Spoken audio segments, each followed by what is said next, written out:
Մենք երջանիկ ազգ ենք։ Մենք ապրում ենք մի փոքրիկ երկրում, որի տարածքում կան 5 մայրաքաղաքներ,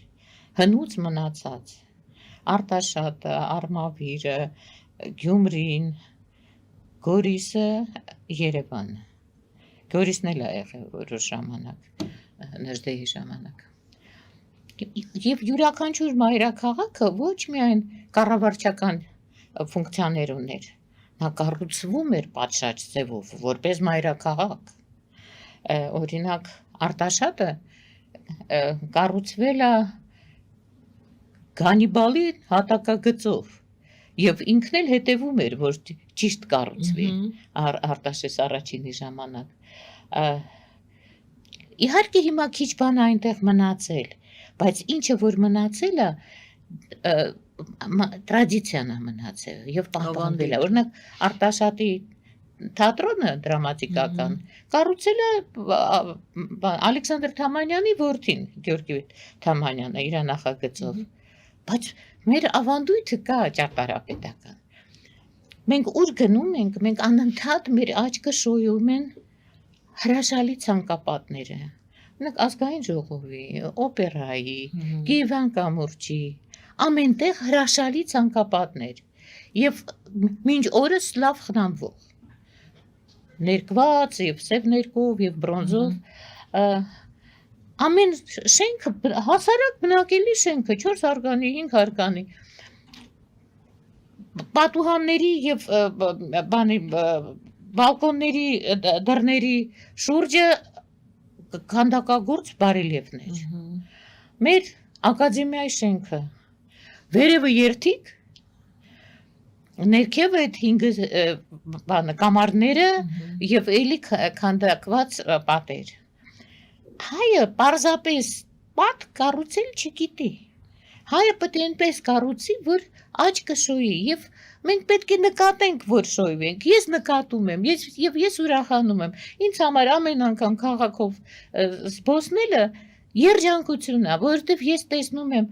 ոչ միայն իմ հայրենակիցներին, եւ ես տեսնում եմ այդ գանձերը։ Գիտես ոնց էր պապիկից մնացած ժառանգությունը, մենք բանի տեղ չդնենք, ապանում էր պապիկը ժամանակին բան սարքել, թողել է։ Բայց այդ հրաշքը, երջանկությունն է,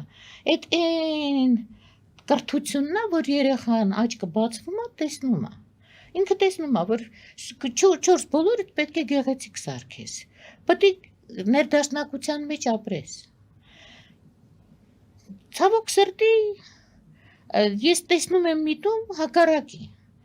Օրինակ մեր հրաշալի կրկեսը քանդեցին, տեղը մի հատ ակվարիում դրեցին, որը չի գործում։ Այդ ակվարիումը նոր հյուրանոցի հողատկացնելու համար էր, թե ինչ էր, չգիտենք, բայց ամոթ պետք է գնահատենք, թե մենք շարքային երևանցիներս, գյումրեցիներս, արտաշատցիներս, թե յուրաքանչյուր կառավարիչ պետք է գնահատենք այն, ինչը ստացել ենք նախնիներից, դա շատ կարևոր է։ Կարևոր է նաև այդ, գիտես, այդ վիզուալ կոմֆորտի մասին ենք խոսում, բայց կա ձայնային կոմֆորտ։ Վերջի անգամ ես երբ ես լսել Երևանի սիրուն աղջիկ։ Դուք երգերի մասին եք խոսում։ Այո, ձայնային կոմֆորտը, երգերը, մեր երգերը ուր են։ Ուր են, մոլ մտնում ես, տարբեր խանութները մտնում ես, ամենտեղ տարբեր, բայց նույն ունի ծնգլ, որ երաժշտություն չկա, մեղեդի չկա, բառ չկա, ռիթմ չկա։ Ինչի, ես խոսացնում եմ աղջիկներին տենց դեպքերում։ Իրենք ասում են, մենք իրավունք չունենք ռեպերտուարը փոխենք, որովհետև ընդհանուր մի հատ հեռարձակող կա, ինքը պահանջում է, որ մենք այս ռեժիմին ենթարկվենք։ Էդու է, որ հայ ժողովրդից վեր է։ Հետո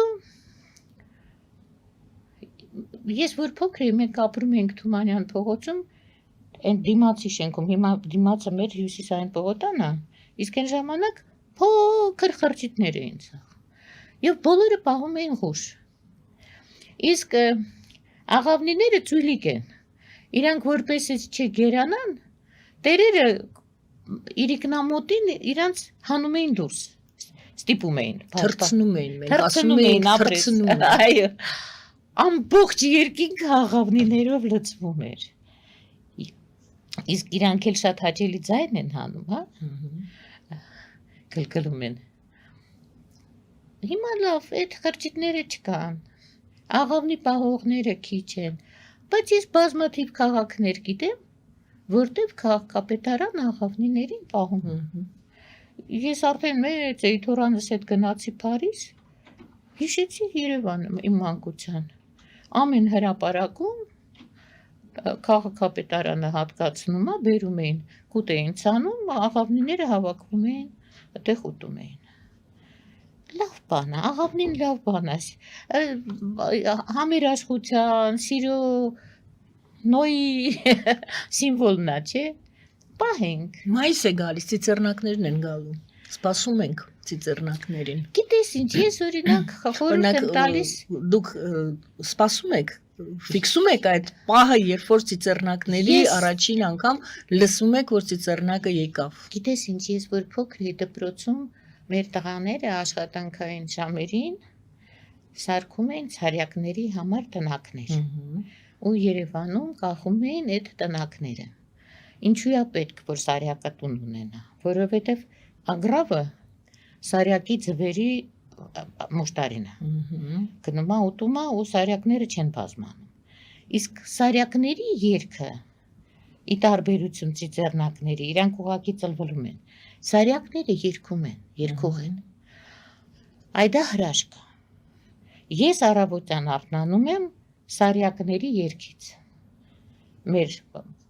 բակում ծառերի վրա իրանք ապրում են։ Հիմա իմ խորհուրդն է, իմ սիրելի հայաստանցիներին, որտեղ էլ ապրեն, հայրիկներին և պապիկներին, ուզում եք ձեր տղան մեծանա տղա, ոչ թե զոմբի։ Հիմա անհապաղ ճարեք փայտը, հանեք վաղուց մոռացած գործիքները, սարքեք սարյակների համար տնակներ։ YouTube-ում ամեն ապուշություն խորհուրդ է տրվում, բայց նաև հրաշալի խորհուրդներ կան սարյակի տուն սարքելու համար, սկվարեչնիկ։ Աչուրդ ֆորմատի թղթի չափա, արտաքին կողմը, հազար ու մի խորհուրդ կա, որ պետք է բանը լինի, ինքը շեղված լինի մի քիչ դեպի առաջ, որ անձրևը կարկուտը մեջը չմտնի, հազար ու մի բան, բայց եկեք օգնենք էլի մեր քաղաքին, թող ծլվալոց լինի, ոչ թե ագրավների կռկռոցը, որ ոնց որ թուղթ ու գիրը լինի ձայնային։ Այդպիսի բաներ կան, որ մենք շատ քիչ ուժ գործածելով կարող ենք լավացնենք մեր միջավայրը։ Այդ սիրո մթնոլորտը մի քիչ շիկացնենք, լավացնենք, որ մարդիկ սիրով դուրս գան, սիրով լսեն, սիրով տեսնեն, իրար դեմքին նայեն ուրախությամբ, ուրախացնելով։ Դժվար չի, չէ՞։ Երբեմն փորձել եք լսել փողոցի ձայնը։ Ես օրինակ շատ եմ սիրում լսել, ընդհանրապես առավոտյան, դա շատ գեղեցիկ է, երբ որ դեռ նոր Իսկ ագրավները ակրավներն են ձեր ականջին, այսա այն հարցն է, որը ինչ եք դուք լսում, ակրավ եք լսում։ Չէ, ես ակրավ չեմ լսում, ես հակված եմ լսել ներդաշնակությունը, բայց քանի որ գիտեմ, որ տատանումները ձայների տարբեր էֆեկտ են բերում, ես գիտեմ, որ ակրավներինը իջացնում է հաճախականությունը, իսկ դա վատ է միջավայրի համար։